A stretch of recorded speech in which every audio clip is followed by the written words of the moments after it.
There are many types of risk, and now even trading is an extreme sport. In this video, I will start with risking only $100 per trade. Bro, it's simple. If you can scroll TikTok, you can trade. You have the fear of missing out on a trade. And judging by social media, everyone is getting rich. We're at $232,000. Just today, I made $16,000. More young people are investing than ever before, and they're learning about markets in a way no generation has. Gen Z really is distinct from other age groups. If you go on social media now, you will see a lot of sophisticated trading techniques used in ways that I think no one would have imagined a 20-year-old in 1990, 2000, or even 2010 doing or even knowing about. I want to show you this trade I'm taking. A lot of that activity has also broadened to sports gambling, for instance, or trading on prediction markets. But there are worries that these investors are over-leveraged, taking one too many risks. I've always been a big risk taker. It's kind of just part of who I am. 3, 2, 1, to the moon! Holy Well, you know what? Gen Z has a highly differentiated view of risk. They don't drive, they don't date, they don't drink. On the other hand, they're also this extremely risk-taking generation.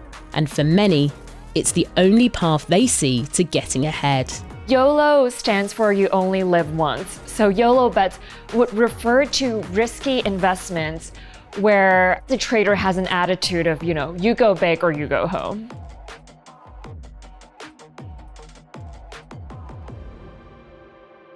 Every individual is different. We all have our own sort of risks that we feel comfortable with, but we do see each generation sort of experiences a lot of different risk events, and that can have this generational impact.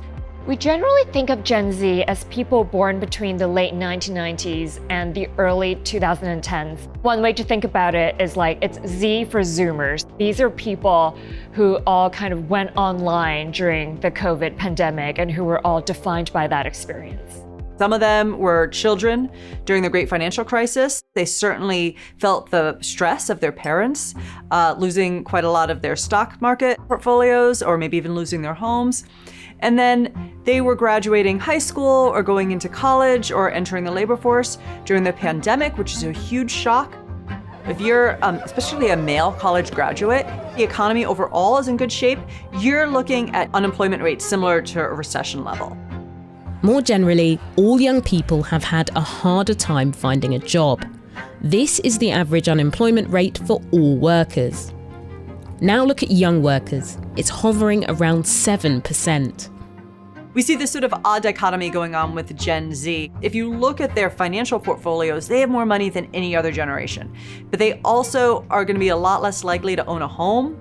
There's so many Gen Z folks, millennial folks really, who are coming of age. They're ready to have children and get a place of their own, and yet they can't afford it. Surveys about retirement suggest that Gen Z feels very good about being on track for retirement.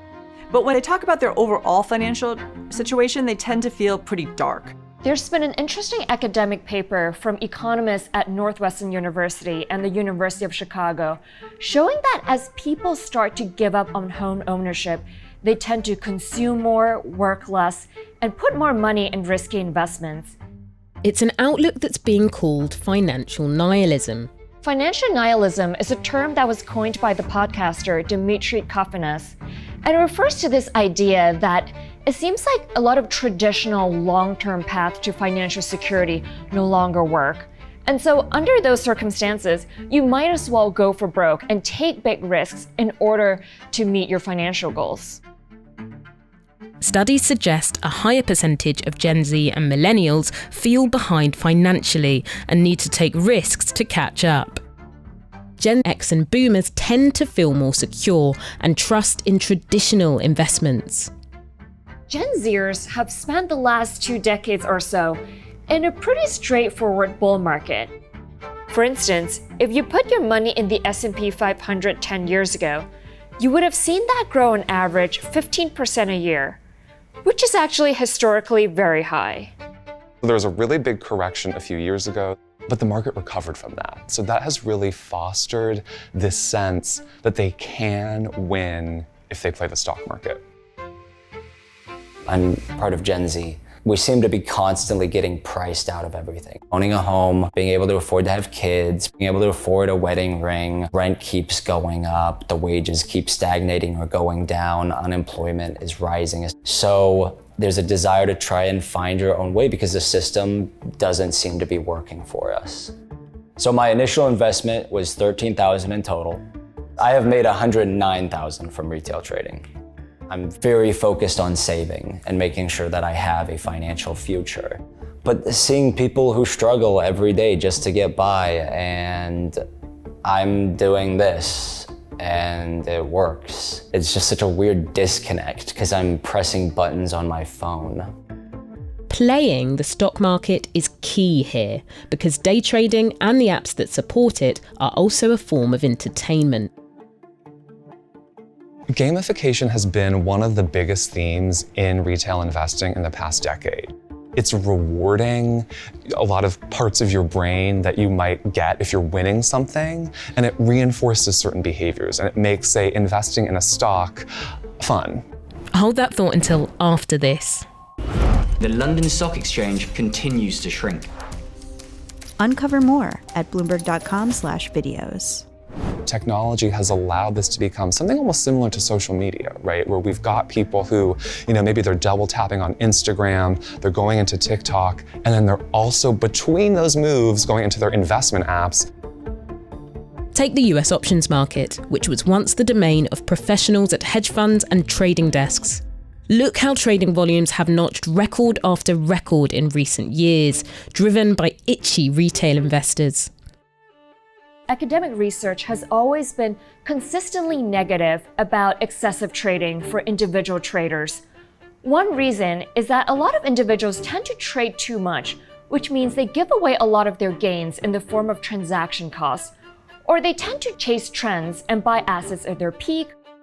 And younger people are more likely to own alternative assets.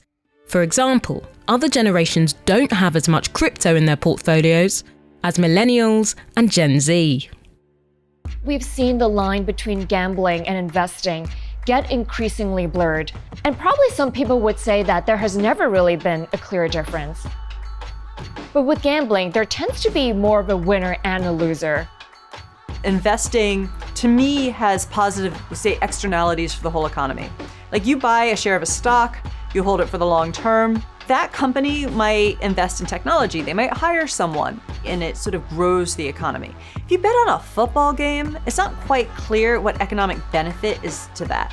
Appetite and incentives for risk varies not only across generations, but geographies as well. In the US, they're obviously risk hungry. We've seen the same in South Korea, where they're famous for trading these leveraged ETFs.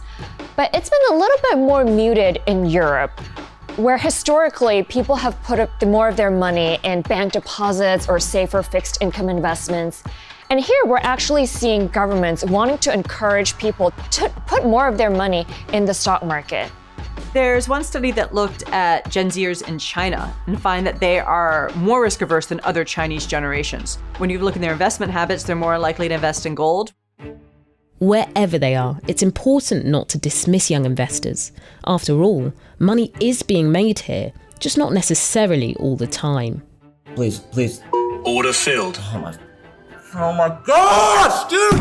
God dang it! Bro, I lost 152K. There's a real danger of patronizing Gen Z. And I think something that we know about this generation is that they have grown up with smartphones. They have grown up with the ability to look up whatever it is they want to look up and quote unquote do their own research. So you have this group of people who are young, they're just starting out, and they're investing at a time when they see massive amounts of wealth inequality. A cultural moment where risk has become more acceptable. With all the signs of wealth these days they're seeing on social media, a lot of people feel driven to take big risks and to make a lot of money within a short amount of time. So you've got the affordability crisis combining with a greater cultural acceptance of risk taking, and that's created the moment that Gen Z is in right now.